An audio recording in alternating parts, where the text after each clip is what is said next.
Hola, muy buenas tardes. Sean bienvenidos a esta serie de programas que la Coordinadora Ciudadana Asociación Política Local hemos preparado para ustedes con mucho gusto. Y bueno, para empezar, se preguntarán qué es coordinadora y qué es una asociación política local. Y para eso tengo aquí a Francisco Nieto, presidente de la Coordinadora Ciudadana, para que nos hable un poco más al respecto. Bienvenido, Paco. Gracias, buenas tardes, Vero. Muchas gracias a todos por estarnos escuchando. Soy Francisco Nieto León, presidente de Coordinadora Ciudadana de la Ciudad de México, Agrupación Política Local. Y tenemos nuestro registro en el Instituto Electoral de la Ciudad de México, que gratamente hemos venido renovando nuestros cuadros de organización y directivos. Okay. Empezamos, verdaderamente es muy agradable, estamos muy contentos por este programa, este primer programa, y los que vendrán, que es una serie en principio de 4, para decirles qué somos, qué hacemos, dónde estamos, Okay. Y además para invitar a todo el mundo a que participen con nosotros. ¿Qué somos? Bueno, nosotros somos un grupo de ciudadanos que venimos trabajando desde 1994 para analizar la problemática de nuestra gran ciudad, que paulatinamente, se van incrementando. Este grupo de ciudadanos, pues participamos en todos los espacios que se han ido abriendo para cada uno de los ciudadanos. Nosotros ya tenemos órganos directivos, estamos presentes en la alcaldía de Iztapalapa, estamos en la alcaldía de Magdalena Contreras, estamos en la alcaldía de Tlalpan, estamos en la alcaldía de Gustavo Madero, estamos también presentes en Venustiano Carranza, en Benito Juárez. Muy bien. Y en la de en la de Coyoacán, por supuesto, desde donde estamos transmitiendo. Los anfitriones, claro. Y bueno, ¿cómo pensamos? ¿Qué somos? ¿Qué queremos? Estamos convencidos de que para resolver la problemática que día a día se nos presenta, para poder desarrollarnos como seres humanos, siempre va a ser indispensable organizarnos los ciudadanos. Tenemos muestras y estamos conscientes que vivimos en un país, en una ciudad, en donde el poder político tiene la obligación de resolverlos, pero no se van a poder resolver ninguno de los problemas que tenemos si no es con la participación decidida y activa. Por eso nuestro lema es participación ciudadana. ¿Qué más necesitamos hacer? Pues lo que necesitamos hacer y con lo que estamos comprometidos es con impulsar la cultura democrática. Y para ello la cultura democrática pues no es nada más ir a votar cada 3 o cada 6 años. Y no solamente para algunos comités, sino es muy amplia la gama de participación. Por eso estamos convencidos de eso y los estamos invitando para que se integren, nos conozcan, se vinculen con nosotros. Y para ello, Vero, por favor, si quieres comunicarles a nuestra audiencia en dónde nos pueden contactar, por favor. Ok, tenemos un teléfono, que híjole, no sé si ahorita nos ayuden ahí con el súper para estarlo poniendo, porfa. Y también tenemos las redes sociales en Facebook, tal cual, búsquenos como Coordinadora Ciudadana Asociación Política Local, igual en Twitter. Y también si gustan hacer ahorita si gustan llamar, y ahorita también les podemos dar con mucho gusto informes y les podemos decir de qué manera se pueden sumar. Bueno, vamos a continuar con nuestro programa. Recordarles, nuestro teléfono es el 5561 99 60 16 y se pueden comunicar con nosotros vía línea normal o a través del WhatsApp, en donde de manera muy fácil podemos recibir sus mensajes, sus comentarios, sus peticiones y por supuesto también sus críticas. Okay. Entonces, mi estimada Vero, si gustas, para que sigamos con el programa de nuestro programa, por favor, si les quieres decir a nuestra audiencia que continúa. Claro que sí. Bueno, muchas gracias, Paco. A continuación, me da mucho gusto recibir a Guillermo Torres. Guillermo Torres es nuestro analista de cabecera. y él nos va a hablar del tema de la participación ciudadana, un poco qué es la política y bueno, sin más preámbulos, bienvenido Memo. Muchas gracias por la invitación y felicidades por este espacio que está arrancando esta agrupación política local. Ok, Memo. ¿Nos puedes hablar un poco de, ahora sí que en términos cristianos, de qué es la política y de qué manera puede el ciudadano participar? Sí, claro, la política es un acto noble en todos los sentidos de la palabra.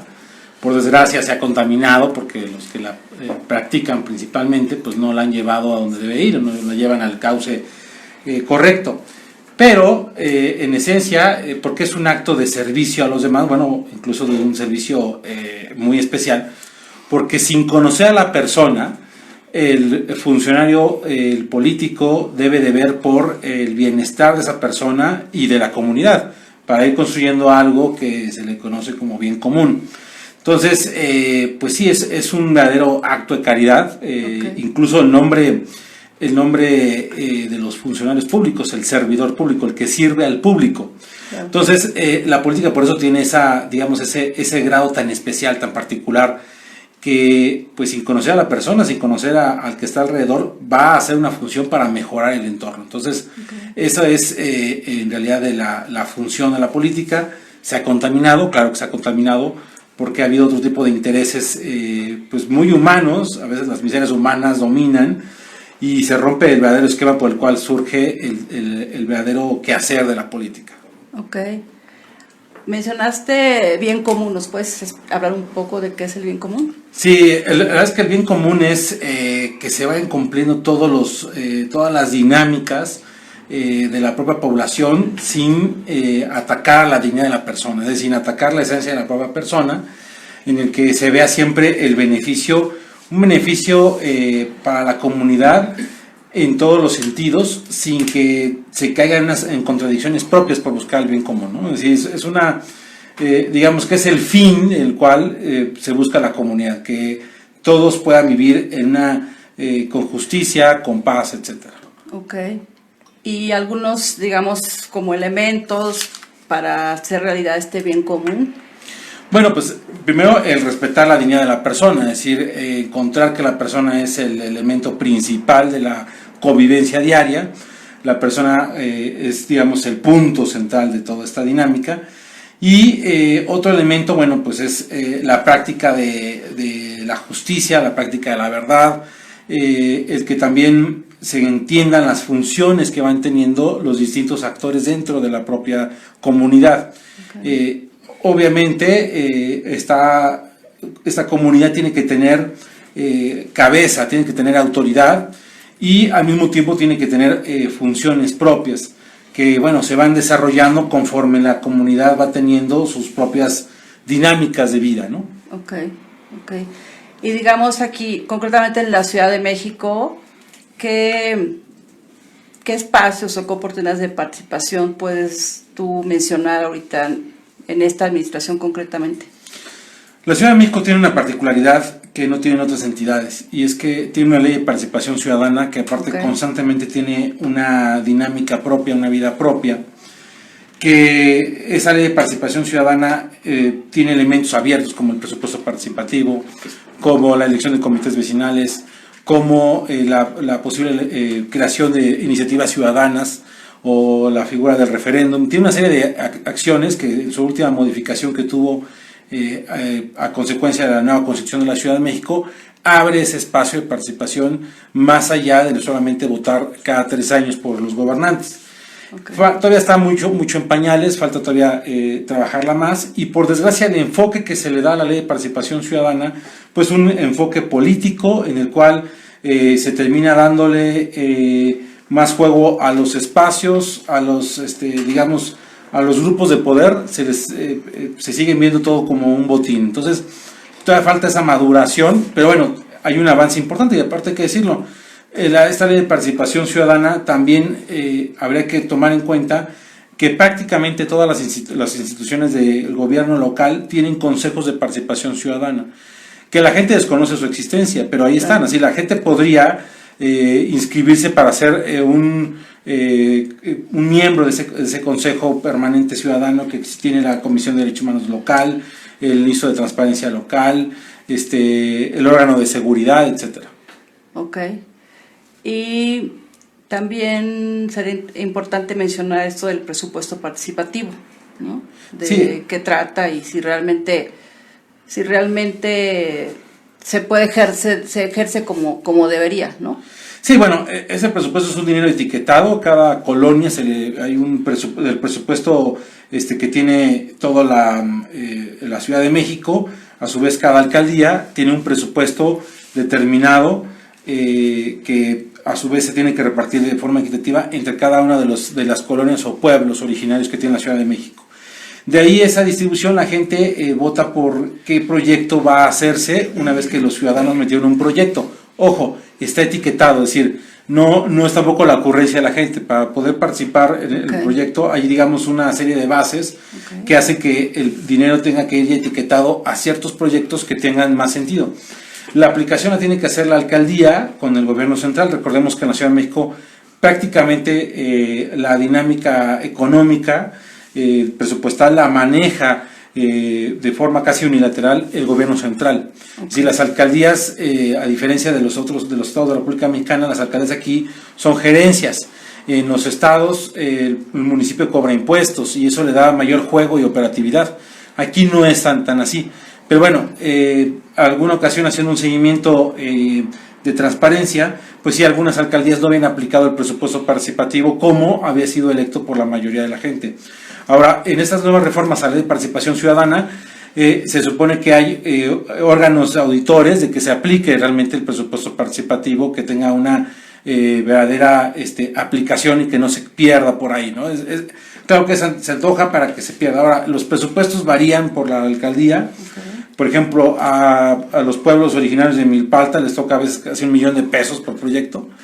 Y a delegaciones, bueno, alcaldías como Iztapalapa les termina tocando un presupuesto que pueden ser como 50,000, 60,000 pesos por colonia. Ok.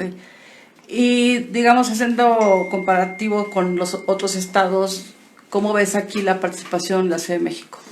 Bueno, sí es una participación más activa, pero todavía estamos a años luz de países democráticos donde se aplica más ese tipo de ejercicios. Sí, la participación nuevamente en la Ciudad de México, por ejemplo, en procesos electorales, suele ser arriba de la media nacional, ¿no? Por ejemplo, en el último proceso electoral de 2018, el promedio nacional fue casi del 70% de participación, digo, si lo ponemos en números redondos, y la Ciudad de México estuvo más o menos por esos mismos rubros, ¿no? Siempre hay un poquito más de participación extra. Sin embargo, las participaciones en los presupuestos participativos suelen ser bajas, incluso en la elección de los comités vecinales. Ha habido comités vecinales que han sido electos con 2 votos y la planilla la integraban 5. Ahora que ya puede participar una sola persona, a lo mejor vamos a ver que hay colonias que van a irse con un solo voto, ¿no? O incluso que no se incluye nadie se inscribe para participar como esa parte del comité, ¿no? Entonces, hay una serie de ejercicios consecuencia de por ejemplo, de los comités vecinales, que son las asambleas que tienen que realizar por ley. Y hay asambleas donde hay muy poca presencia, obviamente, de 5 o 10 personas. ¿Por qué? Porque hay una naturaleza propia del ciudadano, y es que vive en la Ciudad de México bajo varios fantasmas permanentes, es decir, tiene que vivir bajo el tráfico, tiene que vivir con horarios laborales muy complicados. Entonces eso hace que la gente pues prácticamente no conviva, no tenga una dinámica de estar obligado a interactuar con los demás, ¿no? Entonces, incluso el ejercicio típico que se hace, ¿no? ¿Quién sabe el nombre de los vecinos de su cuadra? O es más, el de al lado, ¿no? Entonces, todo eso es un ejercicio de la propia dinámica de cómo se integra la ciudad. Y a esto uno se da cuenta que, bueno, esa falta de convivencia pues provoca también, o como efecto, es la poca participación. ¿Cuándo aumenta la participación? Cuando la gente siente que un problema lo está afectando de forma directa.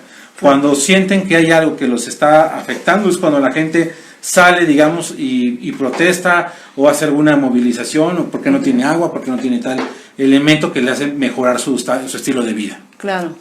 Y hablando de esto, ¿tendrás como algún caso así ahorita fresco de algún ejemplo de participación ciudadana que haya motivado, cambiado algo en alguna colonia, en alguna alcaldía. Bueno, por ejemplo, está el caso del famoso Parque del Sope, donde se hace y en Miguel Hidalgo, donde mucha gente sale a correr ahí en Chapultepec, literalmente, y cómo a partir del presupuesto participativo hubo una injerencia por parte de los vecinos, porque había una serie de presencia canina en exceso en la zona, y cómo se hizo una presión para que se hiciera algo al respecto, y bueno, incluso terminó temas de seguridad también que se terminaron ahí acomodando. Okay. Está otro caso, otro liderazgo muy auténtico, Alex Curiel, que ha sido dirigente de la colonia Anzures, como por ejemplo él, a partir de la aplicación de los parquímetros, obligó que el recurso del parquímetro sí se aplicara directamente a la colonia, ¿no? Sí, hay casos de gente que hace realmente presencia ciudadana y cosas muy particulares. Ok, pues bueno, de hecho, quizá ya nada más terminar recordando la importancia de participar, sí. Y cómo sí es importante, sí tiene resultados finalmente, ¿no?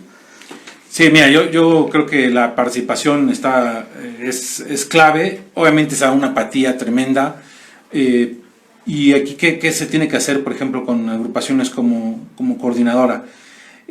Motivar a que la participación rompa algo más de lo tradicional, que sea disruptivo, que no dejemos todo en manos de los gobernantes, que es una corresponsabilidad de todos, y que si queremos mejorar precisamente la práctica de la política, del polis, del ciudadano, que el ciudadano mejore, pues debemos de involucrarnos todos. Ok. Muchísimas gracias, Memo. Te agradecemos tu participación aquí. El tiempo es muy corto en este programa, y bueno, tenemos todavía muchos temas que tratar. Invitamos a toda nuestra audiencia que manden sus mensajes por WhatsApp, sus opiniones, también en las páginas de Facebook y en Twitter. Recordamos el teléfono 55 61 90 16. Esperamos su participación. Perdón, 99 16. Gracias a ustedes. Gracias. Les comentaba que tenemos aquí a Alejandro López Marmolejo. Él es experto en temas económicos.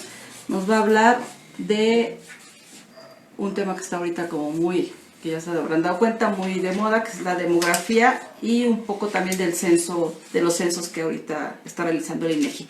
Bienvenido, Alejandro. Bien, muchas gracias, felicidades por este programa. Muchas gracias. ¿Nos puedes hablar, ahora sí que desde el principio, qué es la demografía? Pues mira, en pocas palabras es el estudio que se hace para describir a las poblaciones. ¿Cuántos somos? De esos que somos, ¿cuántos son menores de 5 años? ¿Cuántos están en edad de escolar primaria? ¿Cuántos en edad de escolar secundaria? ¿Cuántas damas son? ¿Cuántos caballeros? ¿Cuántos ancianos? Etcétera. Una descripción general de cómo está compuesta la población. A eso se dedica la demografía. Digamos que de una manera muy sencilla para claro. Explicarlo.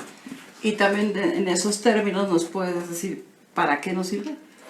Bueno, celebro que me haya antecedido en el micrófono Memo Torres, porque tocaron un tema muy interesante, que es la política y el objetivo de la política, el bien común.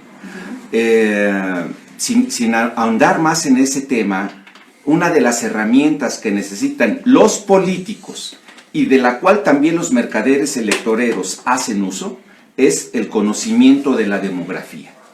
¿Hacia dónde se van a dirigir las políticas públicas en búsqueda del bien común si no sabemos cuántas escuelas primarias debemos tener de aquí a 10 años, en razón de que la población que está naciendo y que va a requerirse de aquí a 10 años, que va a estar atendiendo a los niveles de primaria, y por lo tanto, si no hay esa conjunción entre la oferta y la demanda educativa, pues por supuesto que vamos a tener problemas como sociedad. Okay. Lo mismo, hablemos de temas de salud, un tema muy importante, solidario y subsidiario, que son dos de los elementos del bien común, es el atender la salud, sobre todo de los grupos vulnerables.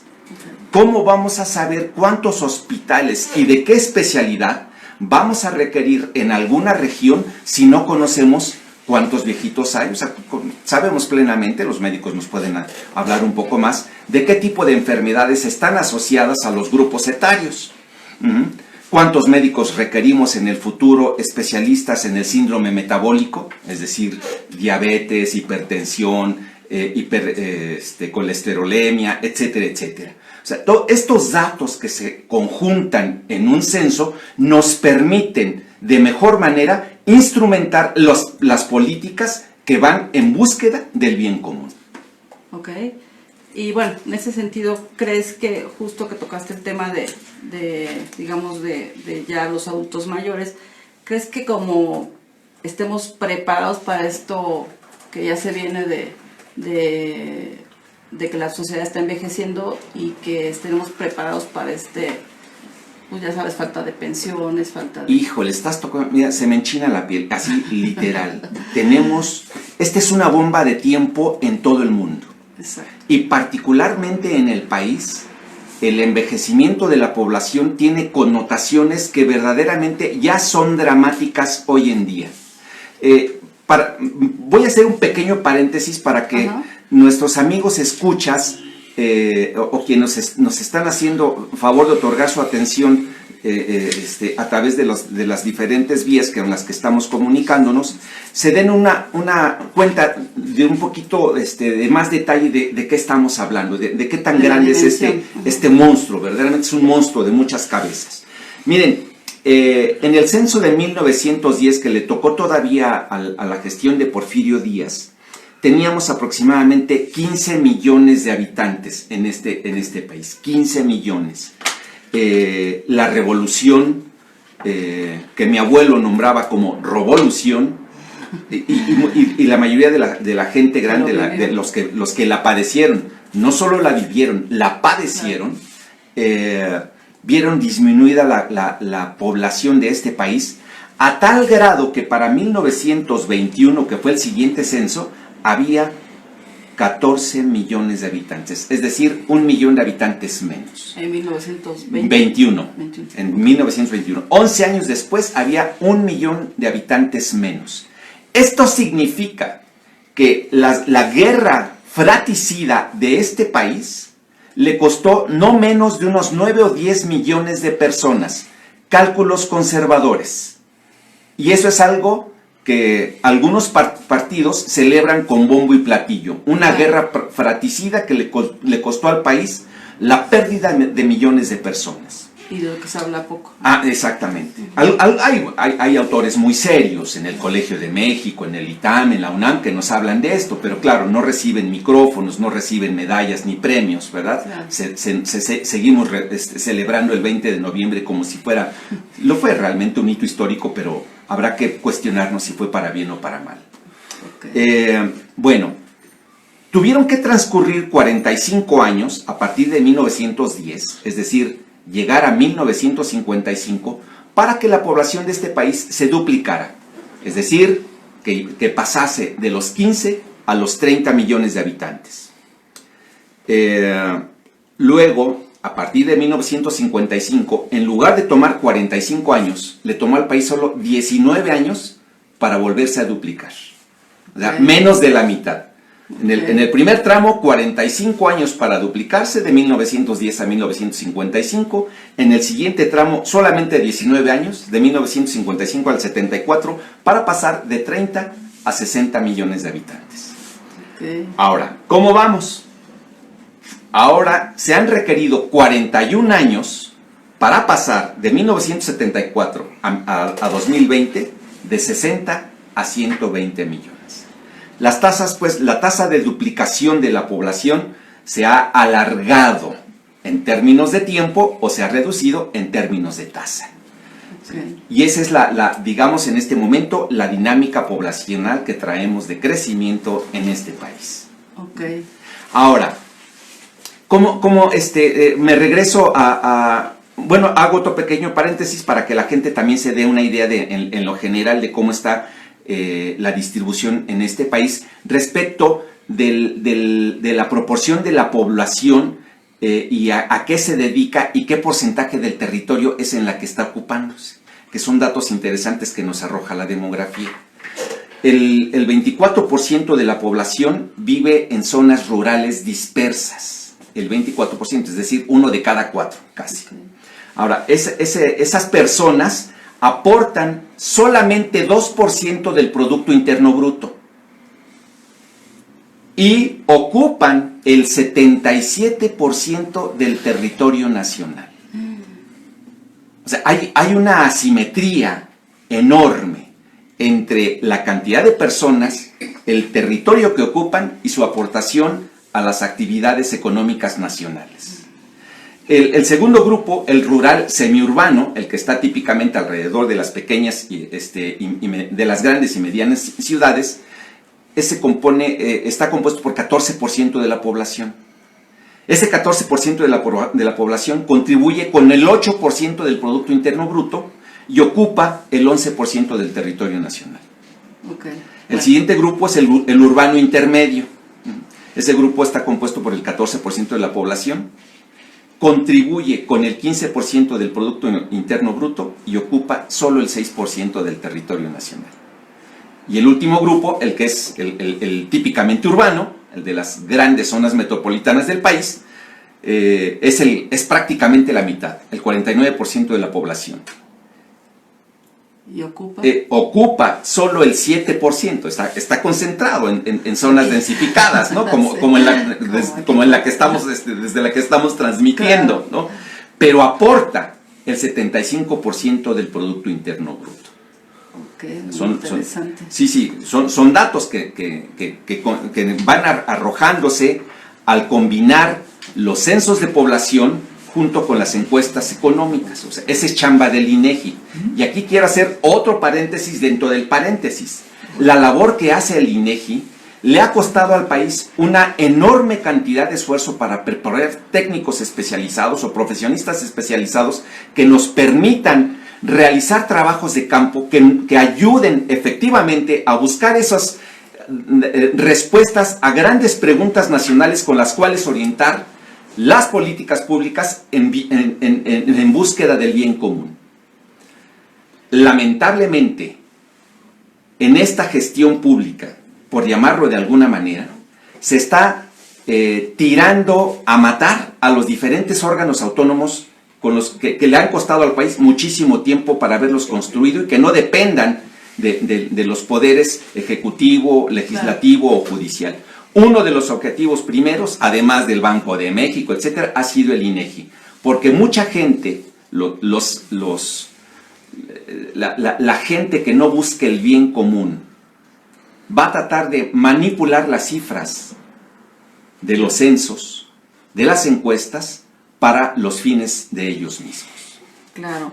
Y entonces justo ahorita que mencionaste el censo y lo que estás mencionando, que se me hace muy importante, ¿nos puedes decir brevemente, muy brevemente, la importancia de participar en un censo? Bueno. Porque mucha gente ahorita, por la inseguridad y por lo que sea, como que dice, yo no le quiero abrir ni al del INEGI, no quiero que sepa nada. Qué bueno que lo mencionas. Ciertamente, tanto hay una sensación de riesgo asociado a la inseguridad, tanto para los que van a ser visitados como para los que están visitando. En algunos lugares los encuestadores han sido asesinados, ¿eh? O sea, en Guerrero, en Michoacán han sido asesinados, sobre todo, y esa es quizás una de las razones por las cuales en el 2015 la encuesta, la que sucedió al conteo de población no fue llevada a cabo con tanto éxito, por el problema de inseguridad. Esta le llamaron encuesta intercensal, si no mal recuerdo, o sea, sustituyó al conteo de población, que es un conteo parcial, no es con muestra al 100% como es un censo general. Yo lo que les digo, y como respuesta concreta a tu pregunta es, sí cerciórense de que el visitador efectivamente cuente con su fotografía y que esté certificado por el INEGI, número 1. 2, den respuestas correctas. De todas maneras, el visitador, después de 3 o 4 visitas, y si no encuentra a alguien mayor de edad en ese hogar que dé las respuestas, va a dejar una calcomanía pegada con un código QR el cual con su teléfono celular, que todo mundo ya tiene, o sea, hay 160 millones, si no mal recuerdo, 160 millones de teléfonos celulares activos en este país.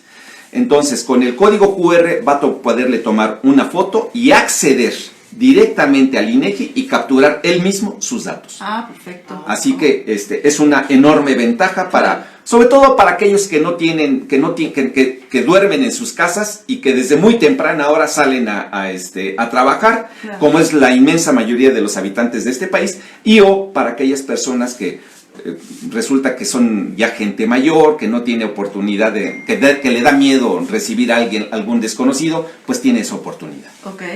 Bueno, Alejandro, pues ya sabes que el tiempo nos come. Te agradezco mucho tu participación.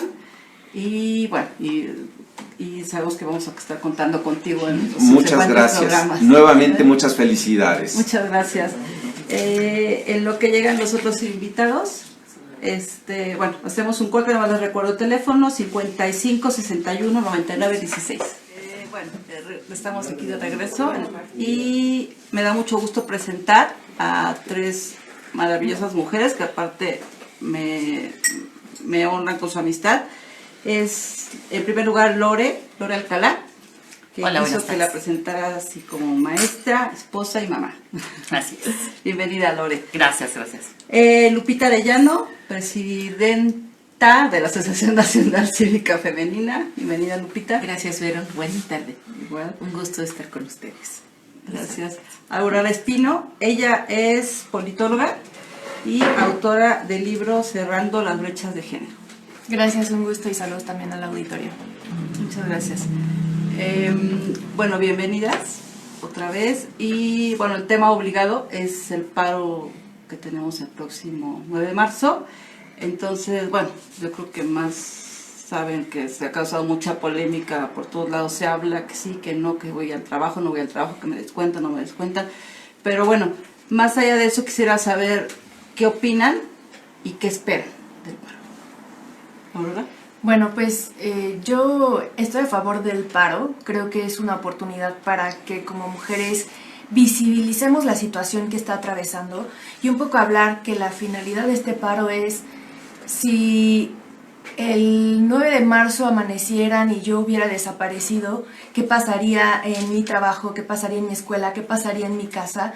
¿A qué realidad se enfrentarían las personas que están viviendo eso?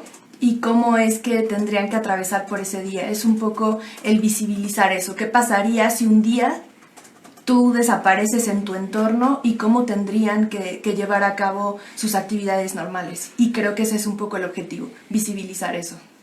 Ok, sí, porque como cualquier tema, hasta que no te afecta directo es cuando lo sientes más, claro.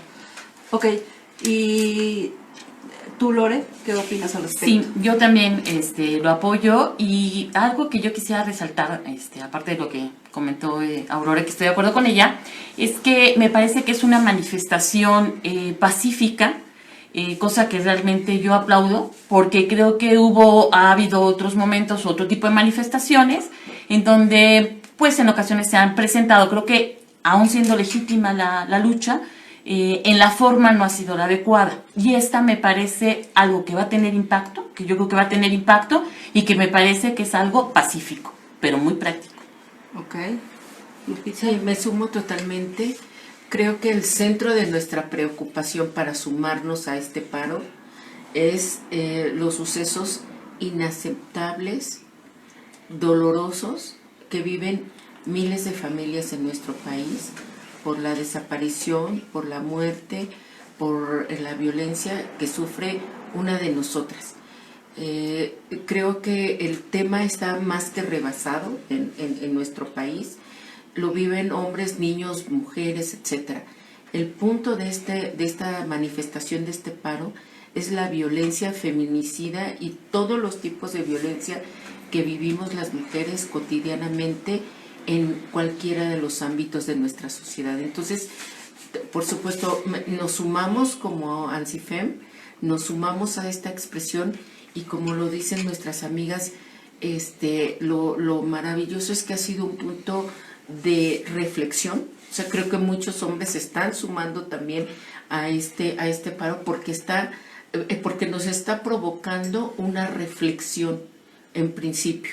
Y después creo yo que va a ser un llamado a la acción, a sumarnos para construir caminos o espacios, una sociedad más pacífica. Entonces, estamos aquí con el paro. Muy bien. Aurora, tú que manejas un poco historia y cifras, ¿nos puedes hablar un poco lo que ha ocurrido en otros países? ¿Que ya ha habido paros? Sí. O sea, digamos que el origen de este paro, bueno, viene desde los años 70 y fue justamente que lo impulsaron las mujeres de Islandia con esta necesidad de visibilizar qué es lo que estaba pasando en la situación de las mujeres, porque a pesar de que eran un porcentaje muy alto de la población, seguían persiguiendo salarios inferiores que los de sus compañeros varones cuando desempeñaban los mismos trabajos. Entonces, este día se convirtió muy exitoso porque lograron que el 90-95% de las mujeres islandesas se manifestaran en un paro y además manifestaran exigencias concretas en esta parte de igualdad salarial y demás. Eso fue, digamos, el origen. Cada año se convoca a este paro, pero la diferencia de este año para el caso particular de México es una situación generalizada de violencia contra las mujeres en su estado máximo, que es el feminicidio, en donde estamos hablando que 10 mujeres son asesinadas al día en nuestro país. Y algo que me quisiera enfocar de manera muy clara es que el feminicidio no es un tipo de violencia que se construye de un día al otro. Es una escalada de violencias que se van desarrollando en distintas etapas y que el grado máximo es justamente el ser asesinada por el hecho de ser mujer. Y creo que lo que más nos movió a hacer este paro en México es escuchar casos que suceden todos los días, como el de Ingrid Escamilla, como el de Fátima, la niña de 7 años, y ver que el feminicidio en nuestro país es igual a impunidad, a no trabajo de las autoridades y desinterés, y ver que un presidente de la República nos diga que no nos tenía en mente y que por eso cambian la fecha para vender, por ejemplo, el boleto de la rifa de su avión, ¿no? Ok, sí, tremendo. Lupita, ¿nos puedes ahondar un poco, ahorita que ahora mencionó el tema, en aclarar qué es un feminicidio? Que se habla mucho, pero realmente yo creo que no tenemos muy claro cuándo clasificar, en lugar que es un homicidio o un feminicidio. Sí, ya lo mencionó Aurora. El feminicidio es la resultante de una escalada de violencia hacia las mujeres y se caracteriza básicamente por un homicidio que tiene rasgos de odio hacia las mujeres. Entonces, ¿como cuáles? Por ejemplo, cuando asesinan a una mujer y sacan sus órganos, ¿no? Queman su cuerpo, que la autoridad competente, cuando hace su investigación, se da cuenta que no es haber asesinado a esa persona solamente. Yo recuerdo, el caso de una joven de Ciencias Políticas de la UNAM, no recuerdo si esa era la facultad, que fue apuñalada 21 ocasiones por su novio porque ella terminó con él. Entonces es ahí cuando ya se presume, no solo la mató, no tenía por qué haberla asesinado, pero ya es una hazaña en extremo de odio, ¿no? Presume la autoridad cuando hace su investigación de odio hacia la mujer. Entonces, por supuesto, cuando hay, lo vimos, esta mujer que fue pues vaciada sus órganos al excusado, ese tipo de violencia, de actos que la autoridad competente identifica en un asesinato y que supera cualquier hecho de homicidio normal, digámoslo, ¿no? Entonces, lo dijo muy bien Aurora, la violencia va escalando, el violentómetro, que es un documento muy claro, ¿verdad? Para que tú vayas identificando los grados de violencia que puedes estar viviendo, te alerta cuando empiezan desde la violencia psicológica, verbal, etcétera, hasta cuando ya hay golpes y demás, y cuando ya estás en el punto más extremo de un riesgo de vivir un feminicidio, un homicidio.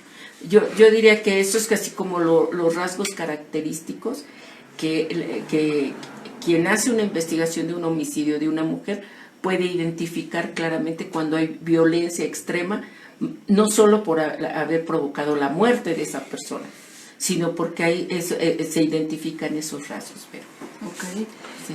Lore, y en tu papel de mamá, que sé que tienes varones y mujercitas, ¿cómo educar tanto a los varones como a las mujercitas para evitar este problema, ¿no? Que yo creo que todo parte desde casa finalmente. Así es. Sí, afortunadamente tengo dos varones, 2 mujeres, y pues creo que en esta parte es primero el que se vean ellos como alguien muy amado, tanto independientemente del género, que sean gente muy amada, que se sepan sabedores y de una dignidad que tiene como tal, y también promoviendo efectivamente primero en casa y luego también en la escuela, fomentando una cultura pues de ayuda, de ser solidarios, de que en este mundo coexistimos y tanto es importante las labores de uno como el del otro. Entonces ser incluyentes, y que además, bueno, pues no hay alguna actividad que te toque en casa hacer solamente porque seas mujer o solamente porque seas hombre, sino que somos aquí familia, que compartimos un espacio como lo compartimos, no sé, también a nivel sociedad, y todos somos importantes. Que yo creo que aquí a mí me parecería importante decirlo así, como soy mamá y desde el corazón y desde la mamá como mamá,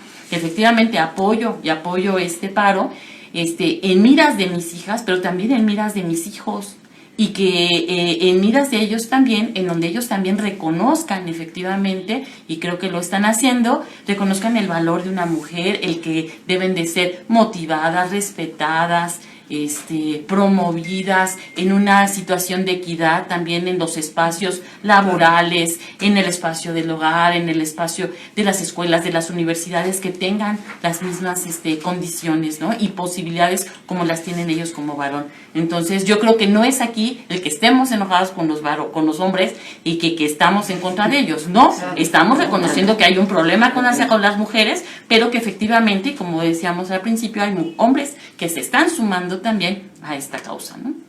Okay. Aurora, ¿qué nos puedes decir ahorita que Lore mencionó el tema en las empresas? Digo, claro, no son feminicidios, no es una violencia, digamos, tal cual que mata, pero finalmente tenemos esta parte de lo que habla la OIT, ¿no? De romper el techo de cristal, de que las mujeres difícilmente pueden acceder a puestos directivos, que finalmente es otro tipo de violencia, otro tipo de machismo, y que aunque tengas la capacidad, pues nada más no subes por ser mujer, ¿no?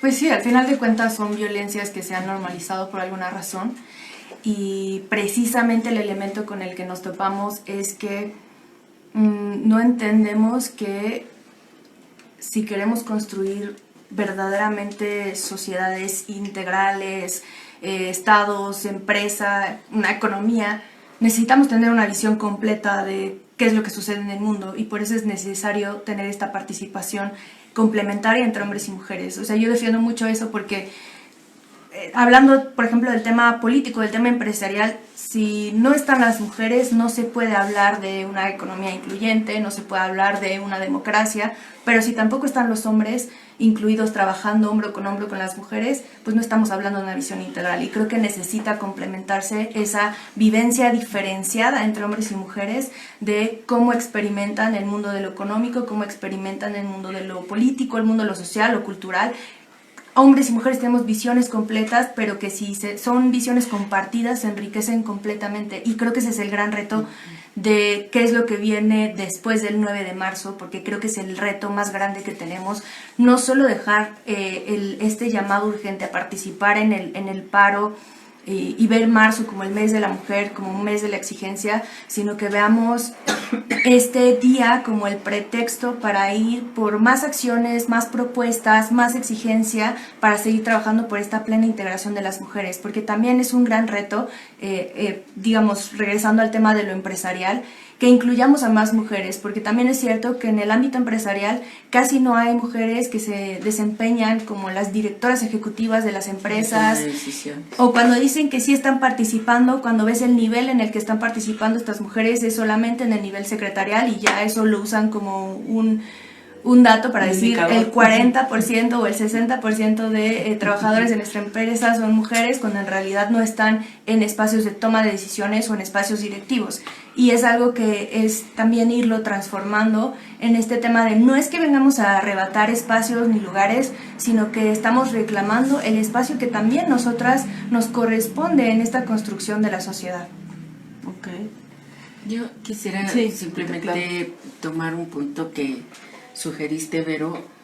Decías, hay violencias que no son feminicidas, pero que también matan, ¿no? Y en algunas estadísticas lo que nos evidencian es que, por ejemplo, la violencia psicológica destruye, no mata brutalmente, como ya lo dijimos, no mata de un tiro, no mata de un golpe, pero provoca depresión, codependencia, sustancias tóxicas, etcétera, suicidios, etcétera, etcétera. Entonces, sí creo que tenemos que hacer una introspección personal, familiar, social, comunitaria, ¿no?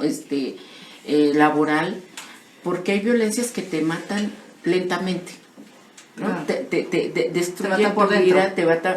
Claro, te mata porque son, como lo dijo muy bien Aurora, van escalando los niveles de violencia e incluso se llega a naturalizar por la propia mujer como que es lo que me toca vivir, ¿no? Entonces, eso yo creo que nos tiene que quedar muy claro que toda la violencia nos mata de una u otra forma. La más brutal es la feminicida, pero va escalando la violencia en la vida de cualquier persona y de alguna manera tenemos que frenar desde la familia, como dijo Lore, inhibir este tipo de actos, revisar cómo estamos viviendo nuestras relaciones personales, porque también en algunos estudios se han afirmado las mujeres a veces violentamos más a los hijos, por ejemplo, ¿no? Las que tienen los hijos, dices, varones y mujeres.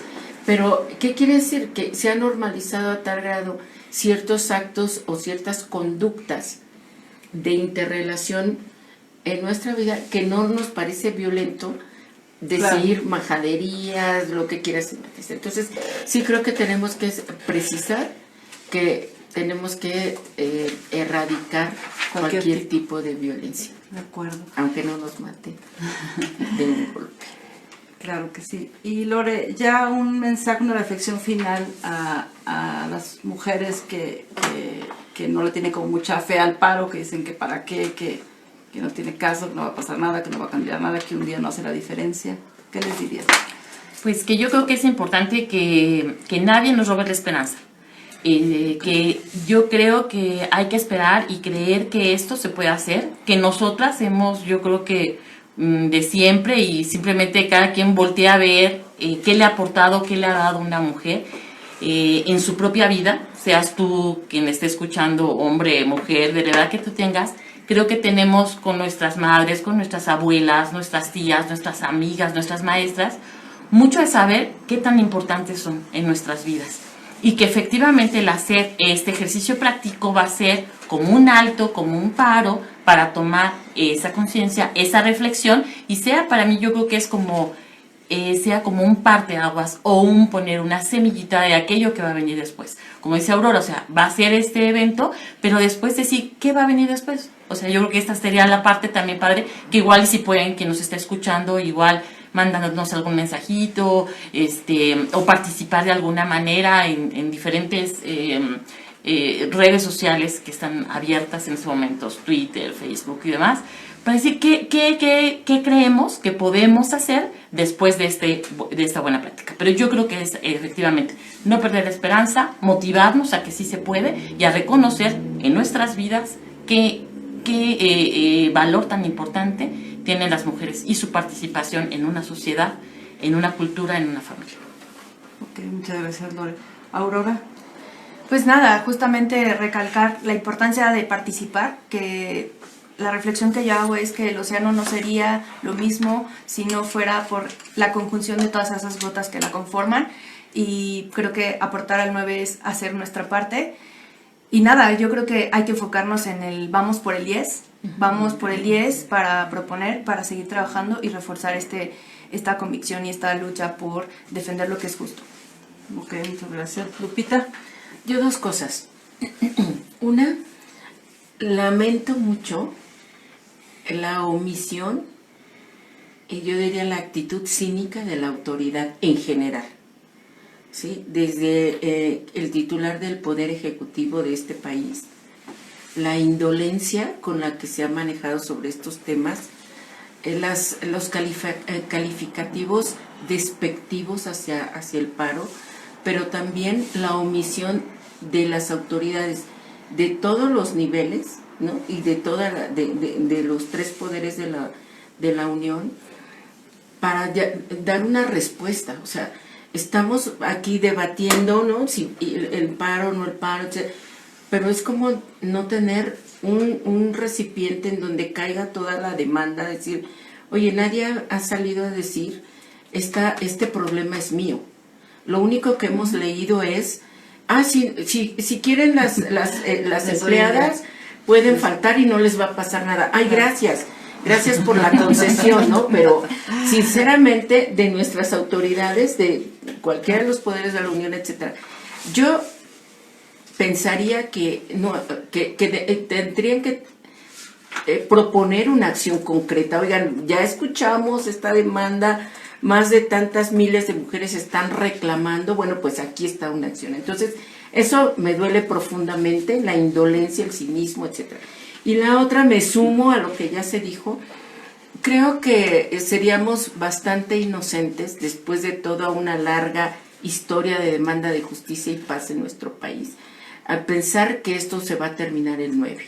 Claro. Creo que más bien, como ya se dijo, esto va a continuar, no empieza, va a continuar como una acción mucho más organizada, codo a codo con los hombres, con mucha solidaridad de las mujeres, para decir, nosotras queremos acciones para el 10. Y por lo pronto yo hago un llamado a quienes nos escuchen a sumarse a una exigencia que queremos presentar a la jefa de gobierno, Okay. sobre 10 acciones para los próximos 100 días, ¿no? O sea, y me preguntaba, ¿qué acciones? Nosotras no tenemos por qué inventar la acción. La respuesta la tiene que dar la autoridad ante una demanda legítima de parte de la ciudadanía. Entonces queremos acciones concretas, calles más seguras, escuelas libres de armas, etcétera, etcétera. O sea, hay muchas cosas que se pueden hacer, no se tienen que inventar. Los protocolos lo han propuesto desde la ONU, desde los protocolos de lo que quieras, la misma ley, etcétera. Y creo que el llamado será a unirnos en una exigencia ciudadana para pedir que las autoridades se pongan a la altura del problema que tenemos en el país. Claro, exacto. Pues bueno, Lupita, te comprometemos entonces a que nos visites en los próximos programas y nos comprometas cuentes cómo esta les- mesa tripartita. Exacto, a las 3. Pues muchas gracias por su participación. Gracias, Vero. Y que esperamos que no sea la última, porque como decimos no se acaba el 9, ¿no? Desde ahí se empieza. Así es. Entonces realmente hay que darle seguimiento a ese tema. ¿Ok? Oye, Vero, que Muchas sea, gracias. el 9 nos mueve Exacto. hacia el 10, ¿no? Hacia Hacia hacer más cosas. Y de ahí en adelante, ¿no? Y Y de ahí también en tener en la mente que el feminicidio es igual a impunidad. Y Claro, creo que esa es la exacto. demanda más grande de las autoridades. Sí. Claro, ok. Muchas gracias. Bueno, vamos a un Gracias. corte para regresar al último segmento. Gracias. Gracias. Ya estamos de regreso en este último bloque. Y realmente ya solo para agradecer y despedirnos, tenemos otra vez aquí a Francisco Nieto. Muchísimas la gracias. coordinadora. Muchísimas gracias, Vero. Pues nada más para agradecer a toda la audiencia su atención, que estén activos, que se contacten con Coordinadora Ciudadana en el teléfono que ya les dejamos, que es el 55 61 99 60 16, en Facebook Coordinadora Ciudadana CDMX, en Twitter el mismo nombre, Coordinadora Ciudadana CDMX. Verdaderamente ha sido un placer. Creo que con esto me queda claro que tenemos muchas cosas que hacer como ciudadanos, como coordinadora. Quiero agradecer la participación de todos nuestros invitados. Verdaderamente nos dejaron más tarea, y por supuesto que vamos a estar invitándolos. También quiero agradecer la presencia de nuestro presidente de coordinadora en Venustiano Carranza, aquí nuestro buen amigo Ramón. Ramón, por favor.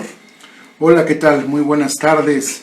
Es un gusto pertenecer y apoyar en lo que podamos a la Coordinadora Ciudadana, y más ahora representada por su servidor, que me pongo a sus órdenes como abogado que soy, y en lo que podamos de una manera presionar a nuestra alcaldía en Venustiano Carranza sobre las posibles demandas o acciones o necesidades que pueda tener nuestra propia alcaldía en Venustiano Carranza. Agradezco mucho pertenecer a este grupo, agradezco la invitación, y no así ponerme a sus órdenes para cualquier comentario o necesidad que sea necesaria, ya sea asesoría o cualquier cosa involucrada como ciudadanos que somos en esta muy buena agrupación. Muchas gracias, Juan Ramón. Y sí, es muy interesante que cada representante de la alcaldía nos platique un poco de la problemática que vive la alcaldía y de las posibles soluciones. Ok, bueno, les agradecemos mucho su presencia, a los invitados y por supuesto a ustedes que nos hicieron favor de sintonizarnos, y los esperamos el próximo miércoles 11 en el horario a las 4 de la tarde. Muchas gracias y hasta entonces. Hasta luego. Hasta luego, muchas gracias.